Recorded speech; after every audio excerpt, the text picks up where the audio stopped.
Mirante, il disimpegno sbagliato, il tiro a tu per tu, la doppia conclusione vincente e sblocca il risultato dall'Italia su un disimpegno sbagliato di Mirante.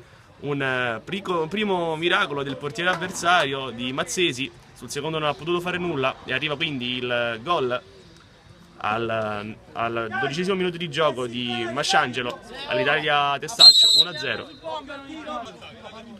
Fa correre un compagno sulla fascia destra, arriva il cross sul secondo palo, il colpo di testa sul palo più lontano e sono 3 i gol dell'Italia. Ottima azione corale della squadra in maglia bianca che dalla destra ha trovato il cross vincente per il colpo di destra in mezzo all'area. 3-0 il risultato, 20 minuti di gioco. Pallone per il tiro, quindi si può distendere adesso l'Italia. Il pallone ancora in verticale, una finta a terra il portiere e poi la traversa, nega la gioia del gol a Masciangelo. Che occasione per l'Italia.